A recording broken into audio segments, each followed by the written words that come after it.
And so if you will please welcome Vicky. Vicky, thank you for being here.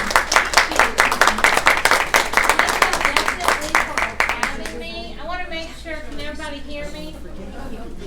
I usually don't have any trouble with anybody hearing me, but I thought I'd ask. Welcome. Yes, I've been doing parent education now for 26 years.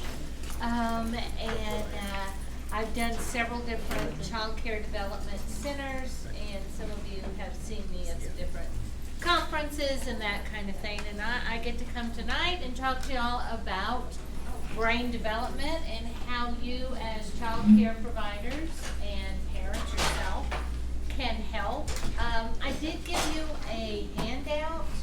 There's a lot of information in this handout. I'm not necessarily going to get to everything. That's why I kind of made that packet so y'all could kind of think about it, you know, go into it and see if there's something that y'all don't quite understand. But I want to make sure that y'all understand that you guys have the ability to help children develop their brains. Now, the thing is, we know how brain cells get developed. I mean, let's just go back to the very beginning and let's look at the mamas, because it has to be the mamas, that have that baby in their uterus. Now, inside that uterus, that brain in that baby is growing starting at how many days, weeks, or months does that brain start developing? Somebody take a guess. 8 what? 8 weeks? Okay. Wrong answer. Okay, second week. Huh? First week. First week, wrong answer. First day. No, wrong answer. Okay, that's 3 for 30. It's actually 21 days. Okay, 21 days. So when it's really 3 weeks, but you know, 21 days really does make it go, wow. So do most women even know they're pregnant in 21 days after conception? Some do, but most don't. All right, but that brain starts developing right there.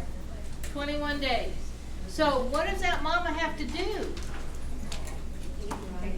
She's got to eat right. Absolutely. She's got to eat right. What else does she have to what does she got to avoid?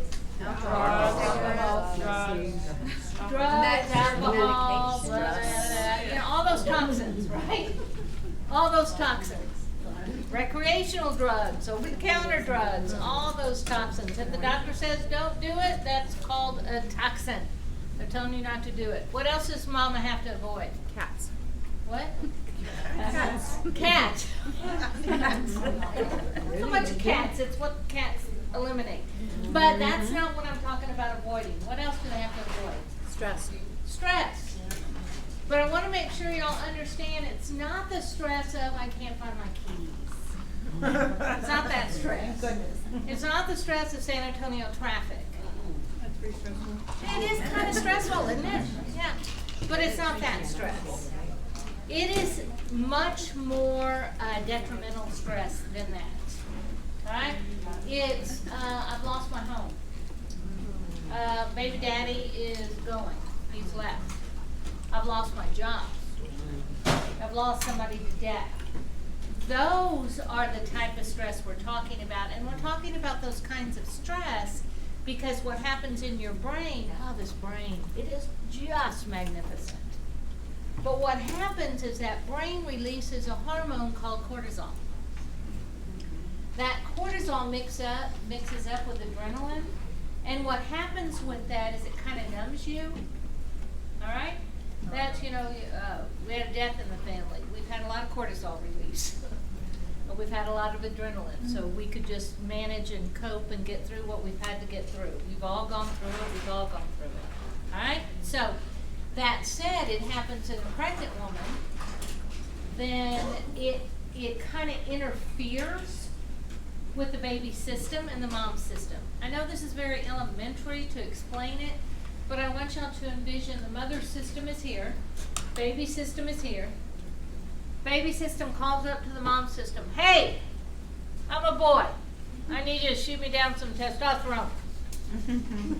Now, cortisol has snuck in there. and has kind of interrupted that communication. So then when that happens, the mom's like, oh, I think I already sent you down some. So, I think I did. I'm not going to send you down anymore. Or it goes, I sent down when they asked, do I need to send down some more? So now what we're seeing is babies with what they refer to as high T babies. All right? Girls can be a high T baby as well. So that was let me pause for a minute. Gotta find my phone in my coat. And I gotta put it on silent because I heard it ding. Okay, perfect. So that when that babies get high T, there's some learning disabilities that have been attached to them. So you can see there's a very real reason not to allow this stress to come in. Now clearly we can't tell the people in our lives, listen, I'm pregnant, I appreciate it if you don't die, like in 9 months or so, you know. We can't necessarily do that, but we definitely have to understand that that is a interference into the baby's development and their brain development. So let's look at if mama, she avoids stress, she avoids all those toxins, and then mama eats right, she starts creating all these wonderful things for this baby, all right? Babies are born with over about 100 billion brain cells when they're born. Is anybody pregnant? Because I'm going to pick on you. Oh, look at that. Yeah, hey, I got pregnant people. Okay. I want y'all to look at them. And I want you to realize that if they've avoided stress, if they've avoided toxins, and if they're eating properly, they're sitting there making 25,000 brain cells a minute for that baby. Makes the rest of you feel a little sluggish. Y'all aren't cooking quite as much as that. They're just sitting there making over 25,000 brain cells for that baby. All right? So, let's talk about that. What's going on in there? How those brain cells connect. Brain cells connect. I'm going to ask you this question. Those babies that are inside these uteruses right in this room, can they see anything in the uterus? No. All right? How about smell anything? Okay. Here's what the researchers say. No. I'm always very intrigued by how the researchers get this information, but they say there's no smell in the uterus. All right? How about taste? Can they taste anything? Won't it depend on how old they are? Okay, inside the uterus?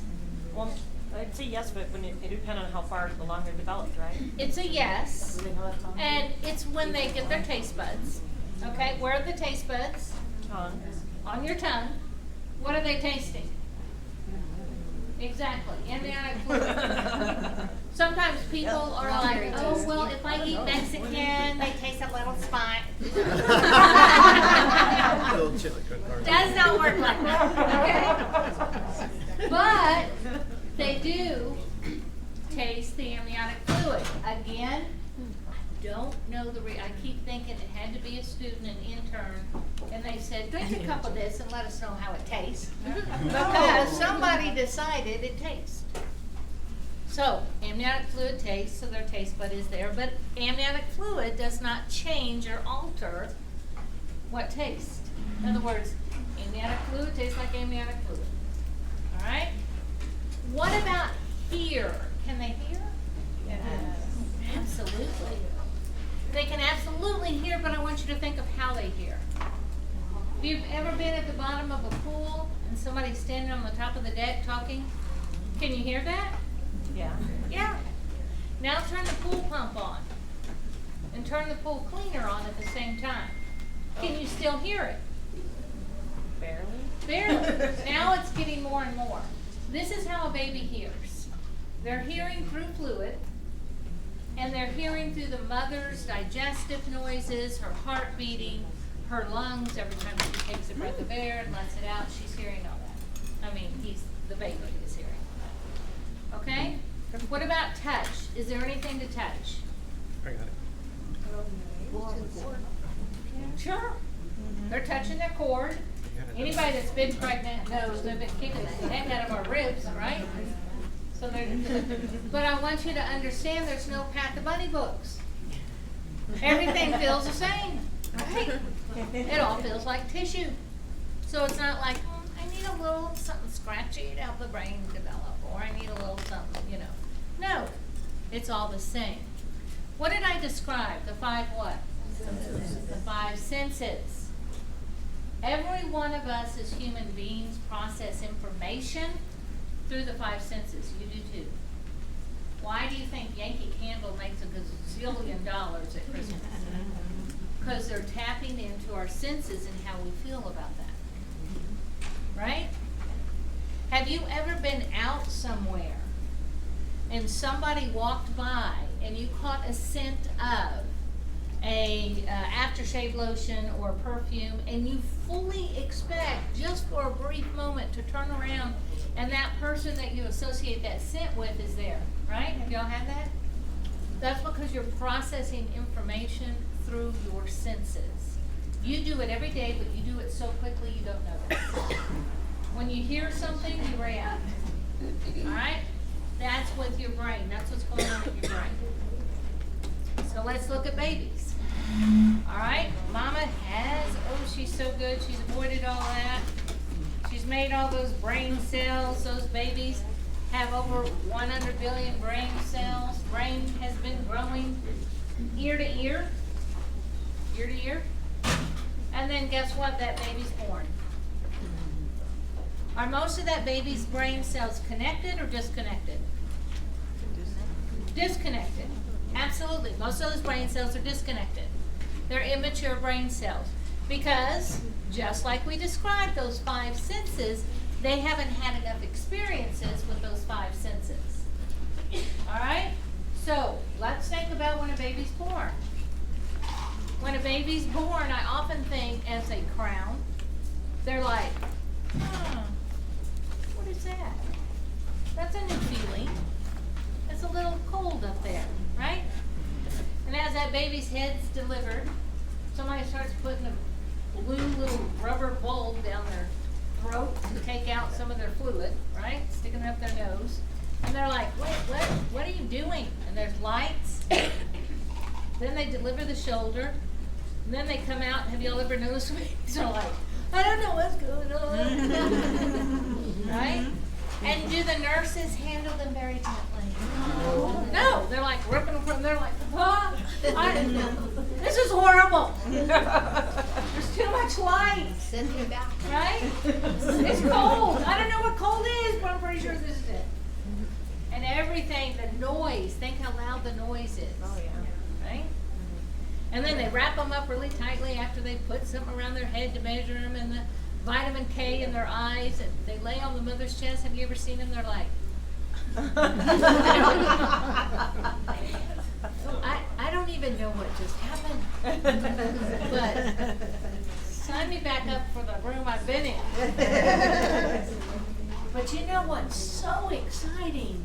That brain changes from growing ear to ear to growing back to front. But very importantly, inside out. So the brain starts growing back to front and inside out. Now the back is your survival brain. That's the part of your brain right there at your brain stem. If you take your fingers and you rub down the back of your head, you'll feel where that indents in there, where your brain stem comes up and it hits into your brain. That's your survival brain. That's a part of your brain that says you need to run a 98.6 degree temperature. Your blood pressure needs to be this. You are human. You need to be clothed. You are human. You need to eat food. You are human. You need to rest. That is what we call the survival brain. That's hardwired. You're not going to change that because they're not a puppy. They're a baby. So that's a hardwired part. So that back starts first. And then it grows into the front. The front is the last thing to develop. The front, and I do have a picture of the brain in your packets, and I have PFC written on there. There's also a note page on the back in case some of you are note takers. You can make some notes on the very last page. Before I said, yeah, I did. I was going to say, before I said that, I better make sure I did that. So the PFC is your prefrontal cortex. This is your executive decision-making machine right up here. Are kids very highly developed in that area? No. No. Let me ask you this question. Are teenagers highly developed in that area? No. No. This is the area, if a teenager, let's use them for an example. If a teenager says, you know, the last time I did this, I snuck out of the house. I got caught. Their executive decision up there, their PFC up there is not working fully, so it says, but you know what, this time I won't. And they try it again, right? If I do this, oh, last time it didn't have a good ending. But you know what, it'll be different this time. That's because this part of the brain is not fully developed yet. All right? So let's look, when is it fully developed? 25, 27. Anybody think less? Or more? 23? For some, it's much later. For some it's much later, for some it's not at all. Oh, Vicky, I know some people, that area of their brain must be broken. Right? I know those people too. But this is what's so interesting to me when I first started doing this 26 years ago. Research says this. You know what? It's 22. The brain is fully developed. Hang on. Don't be writing that down. Then about 8 years after that, they came back and they said, you know what? We've looked at the research and we have decided that it's 25. Don't write that down. But at the time when they came out and said 25, what I loved is some of the rent-a-car people hopped on board. We're not renting a car to anybody that's under 25. And they don't rent to anybody that's under 25. Condo owners jumped on it. We're not renting anybody anything if they're under 25. But then newer research came out. Okay, this one you can write down. Current research, unless it's changed in the last month or so, current research says anywhere from 27 to 32. How many of you in here are under the age of 32? Raise your hand. Under the age of 32. All right, keep those hands raised. I want everybody to get a good look at you. Their prefrontal cortex may not be fully developed. Just saying, right? You're very proud of that. Look at his life. I'm proud of that. 25 years old. How many of you are 25 or less in here? Okay. Okay, like not in your head, 25 or less. Researchers will say that you're still in the adolescent category. Right?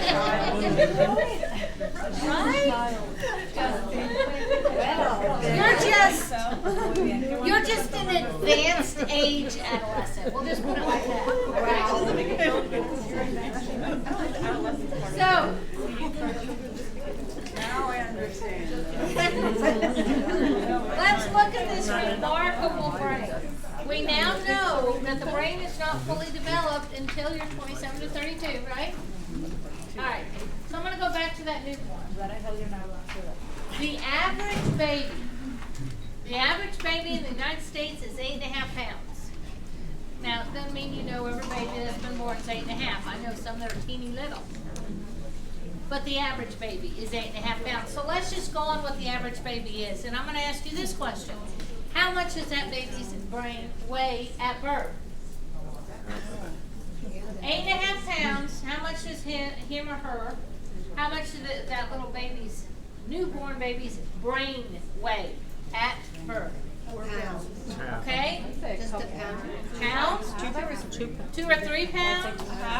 Half pound? 5 pounds? 4 pounds. 4 pounds? Okay?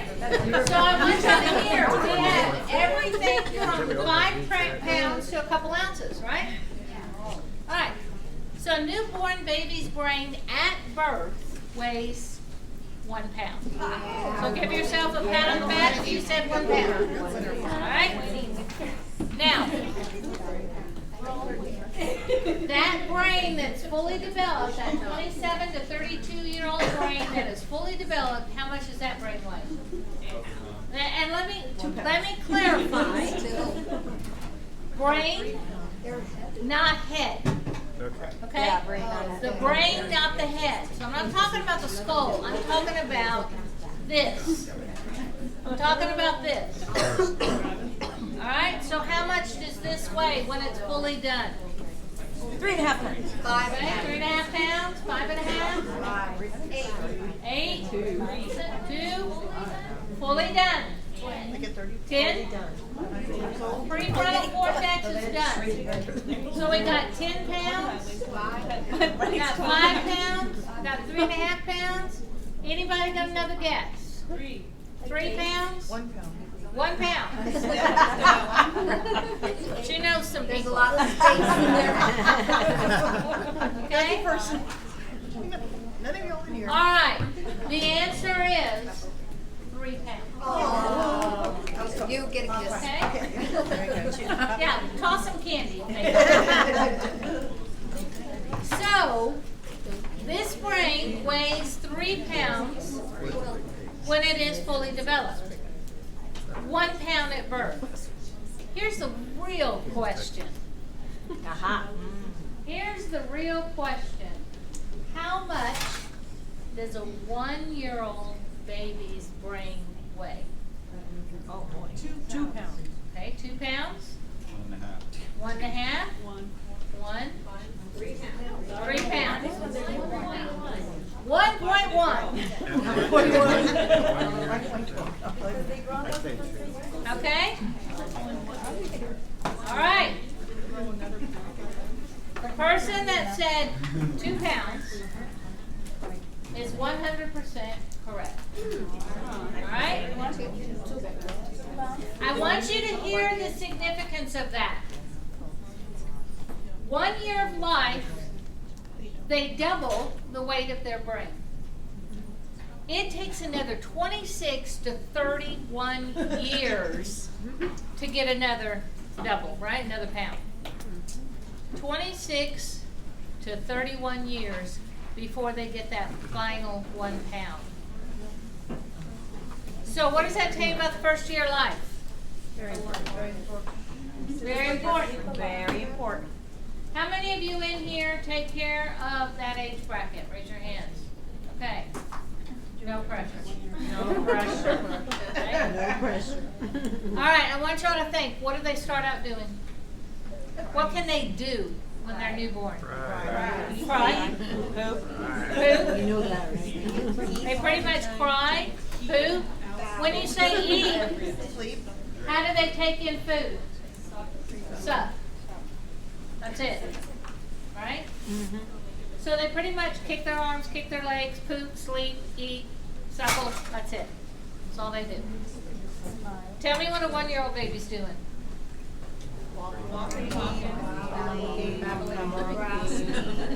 Right. So what about, are they eating different food now? Yes. 1-year-old? Yes. Different textures. Have you ever watched a baby when they put that horrible meat product in their mouth that's good for them? And they're like, I don't know what this is. And they spit it out, right? But it's a different texture. Because remember, the way to make these brain cells connect is to do it through their senses. So they've got to play with things they can touch with different textures. They got to hear different sounds, smell different scents. And I often try to encourage parents, guess what you get to do so wonderfully? You get to be that comprehensive teacher. You get to be the one that takes them outside when somebody's mowing the grass so they can smell grass. You get to be that one that sets their little bare feet on that cold grass in the morning, right, with dew. Watch their little reaction. Got a couple of great nieces, and one of them is not quite one. And every time my niece tries to put her down, she folds up her legs like really tight, like, please don't touch, I don't want to touch that grass. I don't know what it is, right? But still, my great niece keeps trying to do it because, again, it's a brain development thing, right? They get to feel all those textures and make all those noise. Why do you think little ones love to bang pots and pans? Can we as providers or parents, can we impede brain development? Yes. Absolutely. How? Okay. Not feeding them. Clearly would do it. Not providing neglect. Not providing enough stuff. I mean, not stuff, but different textures, as you were saying. I had a client that was a young mother. Doesn't matter if she's young or old, but she happened to be young. And I went over there and I'd make home visits with her. And I'd say, I said, you need to put the baby down on the floor. Oh, Miss Vicky, I can't put her on the floor. Why? Well, the floor is like tile, it's so cold. I said, yes, but you can make a pallet, and I showed her how to make a pallet. It's got to be big enough, blah, blah, blah. Every time I go over there, that baby was in the basket. And I'd say, Mama, got to put her on the floor. It's just so cold. She doesn't really want to. She's 4 months old. I don't think she's going to, excuse me, Mom, I really don't like the floor. Anyway, through a series of events, Mama got accepted in a program, a mommy and baby program. And I went over there to see her, and I said, okay, now you got a floor. She said, do you think I should put her on the floor? Seriously, I went, put her on the floor, right? She put her on the mat, on the floor, and that baby started moving. And she was like, well, she's moving. Look how smart she is. I'm like, she's not smart. She's been starved from not moving. No, I didn't say that. I just said, oh, yeah, she sure is. But, you know, she finally started rolling over, doing all those things that she had been prevented. And Mama loved her. It wasn't about Mama not loving her. All right? Some of your parents that come to you, most of them are not at this stage. But I had a mom who the nurse told her when she took the baby home from the hospital, do not get that baby out of that car seat. Now, she meant as she was putting her in the car. I don't care if she cries, don't get that baby out of the car seat, you know. Oh, no. No. So, that mama, for 1 solid year, No. did not take that baby out of the car seat. No. And then, of course, CPS was called in because there was a hole. She wasn't, you know. And so I had to go over and see her. I have never seen, that was, to me, this is one of the saddest cases. Baby had no affect. She slept in her car seat. She ate in her, Mama fed her. Mama even bathed her. Mama changed her diapers. All in the car seat. Doesn't make the car seat is wet. I understand it. I didn't ask for all the particulars, how wet the car seat was. She wouldn't take it to the vaccines. I don't think she did because it didn't get caught till the baby was about 9 months. All right? 9 months. And then it had to be a series of things. But the point is, is I really don't think that that mother thought, you know what, I think I'm really going to impede this brain development on my child. But she did. So what happened, the experts had to back up with this baby and go backwards and try to help this baby attach. We'll talk a little bit about attachment. All right? So I want y'all to understand this is a good area. This is a more affluent area. You have an expectation of what parents are coming into your school, and it's probably a very accurate thought, but you still don't know what goes on at home, do you? You don't. You don't know what goes on the weekend. And can you do anything about that? No. So what can you do something about? When we have them. When y'all have them. So we have to talk about when y'all have them, right? We can't make sure Mama had good meals. We can't make sure Mama avoided all the things that she needed to avoid. We can't make sure that she made all those brain cells for her baby. But we can do something else. Now, I want y'all to understand brain cells make, and then the baby's born, and there's about 6 more weeks, and more brain cells are being made in that first 6 weeks. But if I'm not wrong, y'all don't even take a baby till they're after 6 weeks, right? Right. Around there? So guess what? They got the brain cells. You can't make them have more brain cells.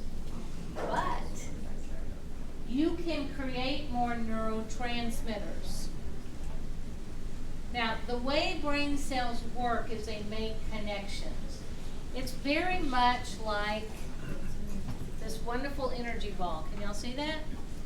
Yeah. You see it at the bottom? Yes. Now, what's creating this? Your Electricity from my own energy, right? If I take my hand away, look, the ball's not doing a thing. Because it's not making a full connection. But if I reconnect, it's giving me a connection. This is essentially how the brain works. Electronic connections. So, when you say to the baby, for example, let's say there's a baby in the home that has a dog. And the parents and the other children in the house are saying, did you put the dog out? Did you feed the dog? Where is the dog? Get the dog off the couch. Don't let that dog get in the baby's face. Get that dog off the couch. Did you feed the dog? Let the dog out. Oh, that dog needs a bath. Right? On and on and on and on. That baby doesn't know what a dog is yet. But as soon as that baby goes, oh my goodness, that 4-legged hairy thing is a dog. That's what they've been talking about this whole thing. This whole time. This brain cell here and this brain cell here have dendrites that hang down. And those dendrites connect each other. They wrap around each other really tight. That's the connection. That's this. When you get that, when you understand what's going on.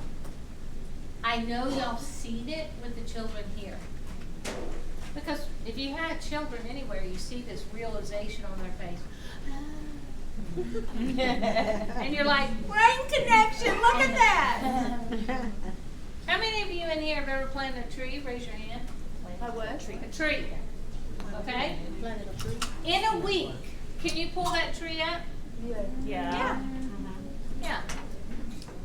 Is the root system much different in a week? No. No. But what are these big generation oaks? Can you pull those up? No. No. And when it gets bulldozed over, what do you see? Yes. Roots, but an incredible root system, right? There's like roots all over the place. In fact, you don't even bother trying to get rid of all of them because there's no way you can get rid of all of them, right? So that is essentially what happens in the brain is all those connections. Now, it will not connect without myelin sheath on there, right? What's myelin sheath? It's made out of a nutrient. What nutrient is myelin sheath made out of? Anybody know? Nutrient is the key word here. No, everybody guesses that. And it's Mostly wrong. proteins. We always think of proteins. What do we as women in particular try to avoid in our Fat. diet? I'm sorry, what? Fat. Fat. Guess what? Myelin sheath is nothing but fat. Ooh, it's wonderful fat. Do you know when they opened up Albert Einstein's brain? I don't even know if y'all know they opened up his brain. No? They did. They were like, what makes this guy so brilliant? Let's cut open his brain. They found thick myelin sheath around his axon. Is that like tissue? What is myelin sheath? It covers the axon that makes the information go from this brain cell to that brain cell. It transmits up into the brain cells. It's the one that goes, that's a dog, that's a dog, that's a dog, and it shoots it up to that brain cell, and that brain cell goes, oh my God, it's a dog, and it connects, okay? So it makes energy, the electricity, the information, travel quickly and create these new connections. It's made out of fat. Now, I'm going to kind of skip around in here. But there is, well, no, I didn't. Oh, I'm so brilliant. I actually didn't have to skip around. All right, if you turn that page, you're gonna say, you're gonna see, are boys becoming more deficient in their serotonin production? Who cares? We do care. Does anybody know what serotonin controls? In boys and girls and all of us, it's mostly like impulse control. How many of you have more boys in your classroom than girls? Raise your hand. Raise your hand high so I can see them. What'd you say? More boys in your classroom than girls. Okay. How many of you are like, no? Anybody? Okay. I used to do in-service for teachers in preschool, and I would do these because I worked for a school district before I worked for Boysville. And you would see the teachers come together, and we do this lovely in-service, and we do a bunch of different classes. And you'd see them standing off to the side, and they had just got their register, their little roster. And they're looking at that, and they'd look up, and I could always tell, I'd like to sit back and watch. And you could see. A lot of boys.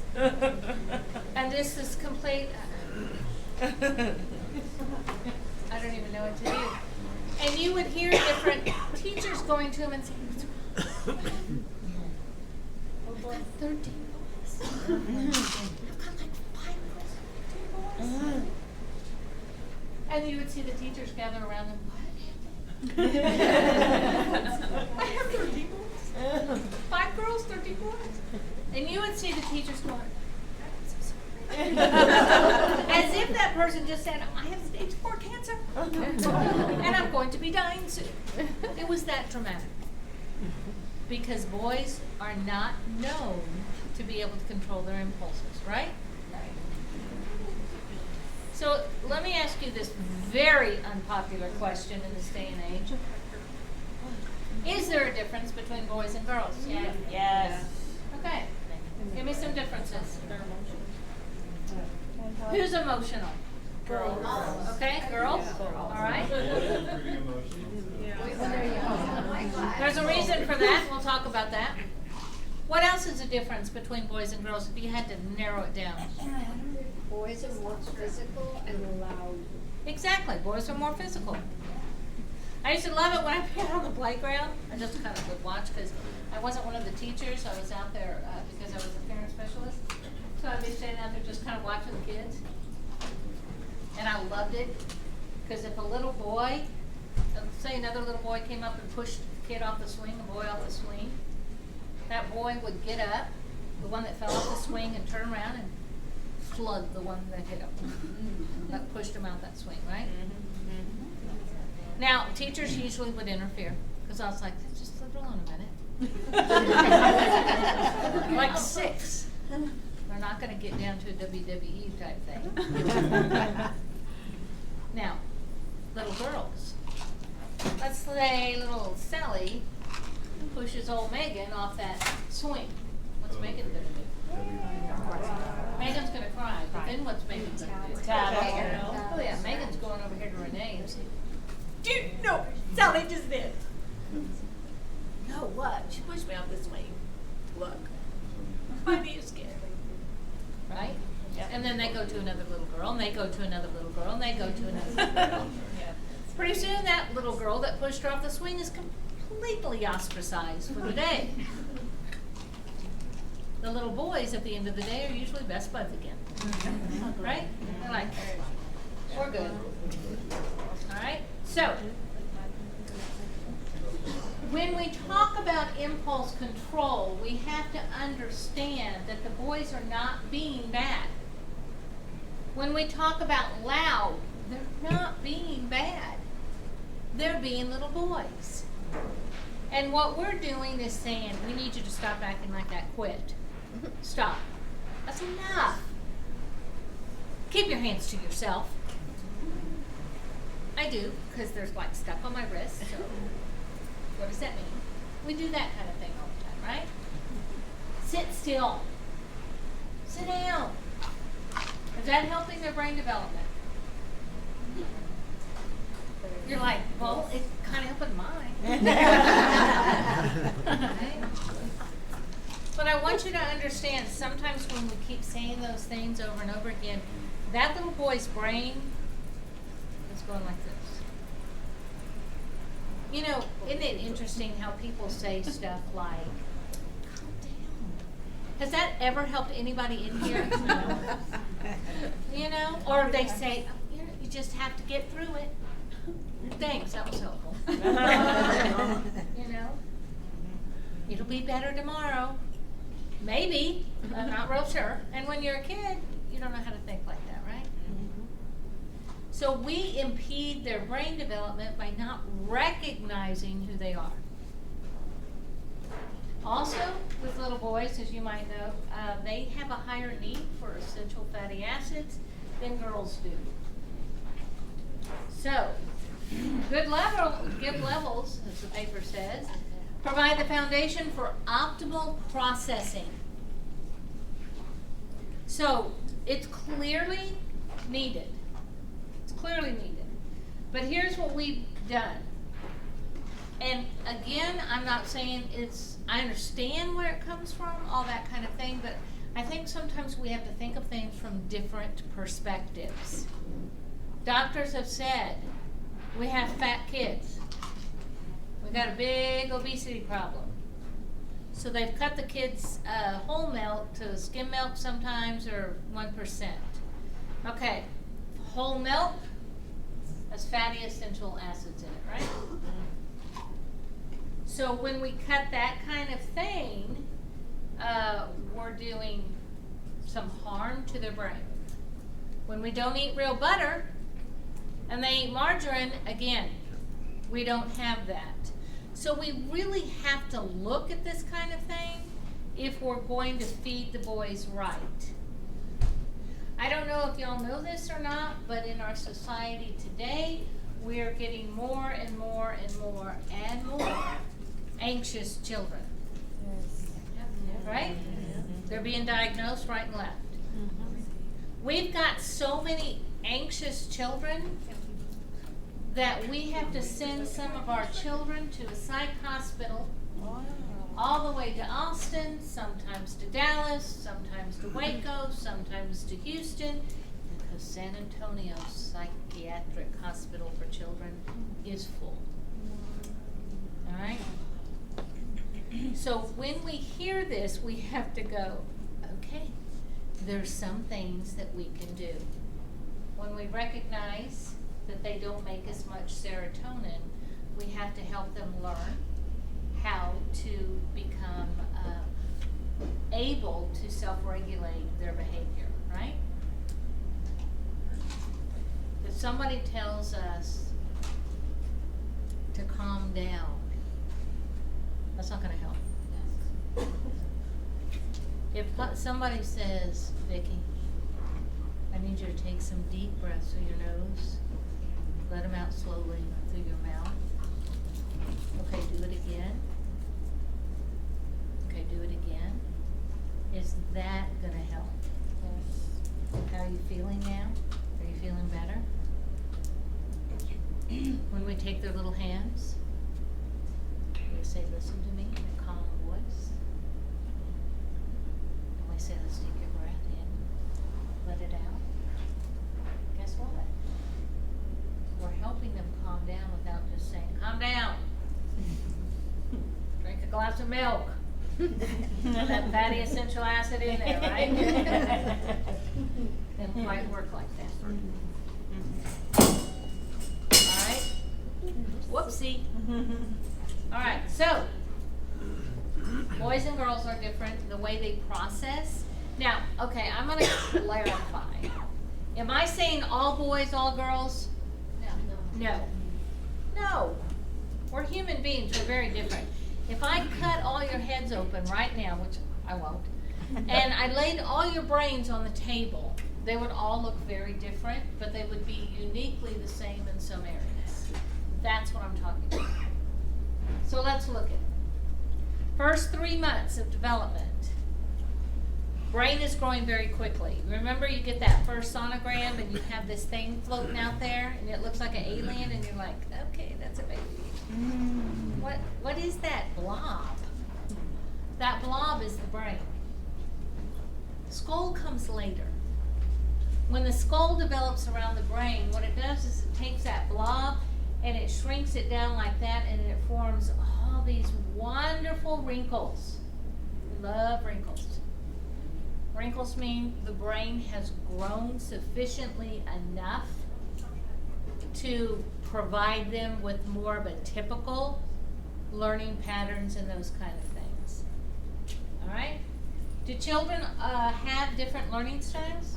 Yes. Absolutely. Guess what? Y'all do too. Y'all have different learning. And I'm not touching into all your different learning styles. All right? There's some things on the table that Annette, you're going to put out there for y'all, yay. But I'm not appealing to everybody's. I got some visual, I've got some auditory, but I don't have a lot of kinesthetic stuff for y'all to touch. I'm not getting you up, moving you constantly, because we've got to get this training done. And y'all don't want to be here 4 hours. Right? Or do y'all? No, I'm kidding. None of us want to be here, right? So I'm going to go back to the brain thing again, because we're talking about the picture of the brain. Because we're talking about difference between male and females as well. So let's do a rundown. If you look at the brain like this, there's the cerebellum down here. That's what we also call your lower cortex. I'm actually going to take it off of my brain because it's enough to note that it's there, and what it's there for is coordination. Essentially, that's a part of the brain that if a ball's coming at you, you can step and kick it. That's a part of the brain that if you have a straw in your cup, you can get it to your mouth and not have to go, where is that straw? Okay, that's your coordination. Okay? But we're not going to talk about that so much. The brain is going back to front and inside out. I want to talk about that inside out. That inside out sits right there in the middle of your brain. Okay? It looks like kind of a piece of pink broccoli. That's all it looks like. But it fits, look at that, right there in the middle. This is what we call your limbic system. This limbic system is your emotional seat, is what it's referred to. It has different glands in it. If you open it up, there's some different glands in it. One is a hippocampus, one is an amygdala. I just love saying that word, amygdala. Makes it sound so scientific, doesn't it? Now, hippocampus controls your memory. If you had to guess, what sex do you think has a larger hippocampus, male or female? Male. The one that controls memory? Memory, correct. I'll say male. Okay? Male. So, show of hands. Let's say, who says male, raise your hands. Who says female, raise your hands. Okay? females win, not because there was more of them, but that's actually, yeah. Researchers have discovered that women, and I'm gonna keep saying 8 out of 10, because I wanna keep reminding you, 80% of women react and respond in these similar patterns. 80% of men react and respond in these similar patterns. That's not all, and there's always going to be 20% hanging out there. But I think that it's imperative that we talk. If there's 80%, and the research says there's 80%, we need to talk about that 80%. Because if we just go, well, you know what, I just don't want to talk about that 80%. Well, that's research, right? We got to look at research. We got to look at evidence base. There is 20%, and all kids are not the same. I guarantee you. All boys are not the same, all girls are not the same. And their experiences do change some of their behaviors. So that said, I want to make sure we're all on the same page. Okay? Did I have a question? No, that was good. Okay. So, there's that amygdala gland. Here's what the amygdala controls. It controls your very, very strong emotions. Tell me what a strong emotion is. Anger. Fear. What else? Betrayal. Jealousy. Right? All those really heavy hitters. All right? Controls those. It also controls sexual responses. With that said, if there was a sex that had a larger amygdala gland, would it be male or female? Male. Who says male? Raise your hand. Who says female? Okay. Who's like? It is definitely a male.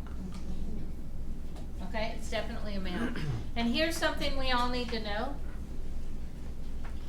Amygdala glands swell when children hit adolescence. Y'all are all going, wait, what? It's already larger in a male and it swells. It's normal size in a female, but it still swells, right? Teenagers use emotions as if they're currency. I hate you! Okay. I'm okay with that. But they do. I won't love you unless you do this. They use it as emotional currency. That's because the amygdala gland is so swollen. So, knowing that and understanding that, I often tell parents, this is why you don't allow any child in adolescence to have the opposite sex, somewhere where you don't know what's going on. Oh, but Vicky, they think you don't trust them. Just tell them. I don't. I don't. Maybe it's not you, it's your amygdala gland. It's so swollen. You just can't understand. But I want you to think of something. Boys. They're more physical, right? They create less serotonin, which is an impulse control, right? And now these little people have a swollen amygdala gland, or if not, they're just amygdala gland is larger.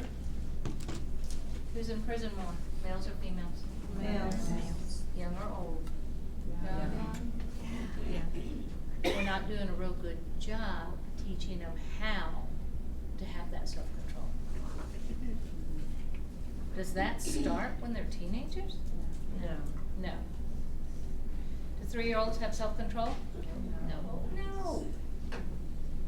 I've never once seen a 3-year-old that goes, I have self-control. No. They get something taken away from them and they're like, what? Why would you do that? And they go after, right? And we're like, I don't know why he did that. Because this thing's developing. And the thing is, this is your feeling part of the brain. This right here, your cerebrum or your higher cortex, whichever you feel like calling it, is your thinking portion of the brain. So what we do is we take the information we have. For example, you've got a baby in a high chair. Baby's in the high chair, he or she has a cookie. Drops it accidentally, and the dog gets it. What's the baby gonna do? Do it again. And the mom's like, or the caregiver, is like, you're fine. Here's the little cookie, not a big deal. And then the next day, he sidetrack, accidentally drops it again. The mom's like, seriously, it's okay. Here's another cookie. What does the child learn to do? Right. Or, Cookie. I didn't know. the cookie fell. Give me another one, right?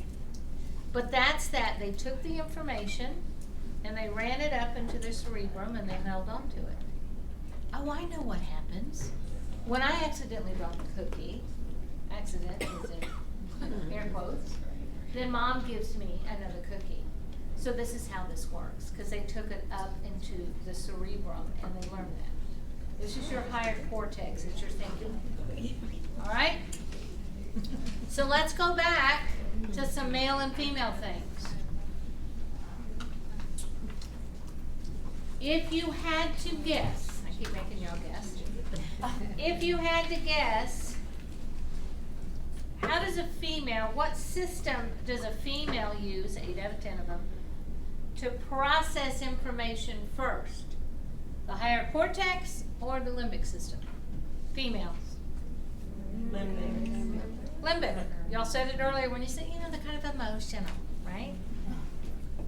Now, little ones are all emotional because this is not developed.